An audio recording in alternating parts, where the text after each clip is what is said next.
श्री सीताराम शिखावस्थी के चैनल में आप सभी का स्वागत है। मैं हूं शिखावस्थी। आज इस वीडियो में हम सभी लोग कार्तिक मास महात्म के कथा अध्याय 6 को सुनेंगे। तो चलिए अपने गुरुदेव भगवान, गणेश भगवान, नारायण भगवान का ध्यान करते हुए कार्तिक मास महात्म कथा अध्याय 6 को सुनते हैं। नारद जी बोले, जब 2 घड़ी रात अवशेष रहे तब तिल कुश अक्षत चंदनादि लेकर शुद्ध होकर जलाशय पर जाएं। नहर की अपेक्षा क्रम से 10 गुना झरना में, झरना से 10 गुना नदी में और नदी से 10 गुना संगम पर स्नान करने से फल कहाँ है, और तीर्थ में स्नान करने से इसका दुगना फल मिलता है। स्नान के पूर्व भगवान विष्णु का ध्यान करके स्नानार्थ संकल्प करें। फिर तीर्थ में उपस्थित देवताओं को क्रमशः अर्घ पाद आचमनीय देवे। अर्घ मंत्रार्थ, हे कमलानाथ आपको नमस्कार है, हे जलाशायी भगवान आपको नमस्कार है, हे ऋषिकेश आपको प्रणाम है। मेरे दिए हुए अर्घ को आप ग्रहण करें। बैकुंठ, प्रयाग तथा बद्रिकाश्रम में जहाँ कहीं भगवान विष्णु गए हैं वहाँ विष्णु भगवान ने 3 प्रकार से अपना पैर रखा था। इसलिए जहाँ कहीं भगवान विष्णु ने अपना चरण रखा वहाँ पर ऋषि, वेद, यज्ञों के सहित समस्त देवता मेरी रक्षा करें।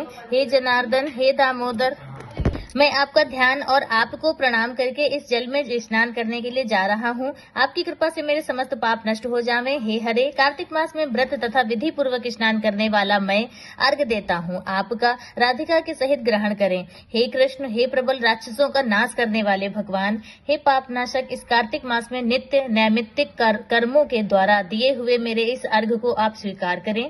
कार्तिक स्नान का व्रत करने वाला भागीरथी गंगा, विष्णु, शंकर तथा सूर्य का ध्यान करके जल में प्रवेश करे और नाभि पर्यंत जल में खड़ा होकर विधि पूर्वक स्नान करे।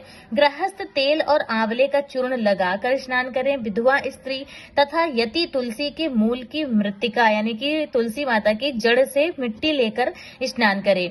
सप्तमी, अमावस्या, नवमी, त्रयोदशी, द्वितीया, दशमी तिथियों को आंवला तथा तिल से स्नान नहीं करना चाहिए।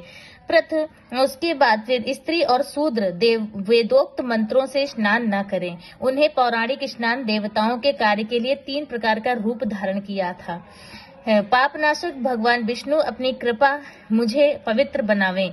विष्णु की आज्ञा से कार्तिक व्रत करने वालों की समस्त इंद्रादि देवता रक्षा करते हैं, अतः वे सब मुझको पवित्र को बीजों, रहस्यों तथा यज्ञों सहित समस्त वेदों के मंत्र, कश्यपादि ऋषि, इंद्रादि समस्त देवता मुझको पवित्र करें। गंगा आदि सभी नदियां, संपूर्ण तीर्थ, 7 समुद्र, समस्त जलाशय हमको पवित्र करें। अदिति आदि सती नारियां, यस्त, सिद्ध, सर्प, सब औषधियां, तीनों लोक, पर्वत मुझे पवित्र करें। इन मंत्रों को कहकर स्नान करने के पश्चात व्रती हाथ में पवित्री धारण करके देवता, ऋषि, मनुष्य तथा पिता का विधिवत तर्पण करे। कार्तिक मास में पितृ तर्पण करते समय जितने भी तिल तर्पण में रहते हैं उतने वर्ष पर्यंत व्रती के पितृगण स्वर्ग में निवास करते हैं। तत्पश्चात व्रत करने वाला जल से निकले शुद्ध कपड़ा पहने और प्रातःकाल सब कृत्यों से निवृत्त होकर पुनः भगवान विष्णु का पूजन करना चाहिए। समस्त तीर्थ के संपूर्ण देवताओं का स्मरण करके भक्ति पूर्वक सावधान होकर चंदन, फूल और फल सहित विष्णु भगवान को अर्घ देवे। अर्घ मंत्र का अर्थ नियम से पवित्र कार्तिक मास में स्नान किया है। हे भगवान विष्णु, राधा के साथ आप मेरे दिए हुए अर्घ को ग्रहण करें। तब चंदन, फूल और तांबूल से वेद के पारंगत ब्राह्मणों का श्रद्धा पूर्वक पूजन करें और बारंबार साष्टांग प्रणाम करें। ब्राह्मणों के दाहिने पैर में तीर्थ रहते हैं, मुख में वेद और समस्त अंगों में देवतागण निवास करते हैं। ब्राह्मणों की पूजा करने से उन सभी की पूजा हो जाती है। इस भूतल में विष्णु भगवान गुप्त रूप से ब्राह्मण के स्वरूप में निवास करते हैं। अपने कल्याण की कामना रखने वाले लोग इनका अपमान कभी न करें और इनके साथ कभी भी गलत व्यवहार नहीं करना चाहिए। एकांत चित्त से भगवान विष्णु और तुलसी माता का पूजन करके उनकी परिक्रमा करें और उन्हें प्रणाम करें। हे तुलसी, देवता ने ही प्राचीन काल में तुम्हारा निर्माण किया और ऋषियों ने तुम्हारा पूजन किया है। विष्णु की प्यारी तुलसी, आपको प्रणाम है।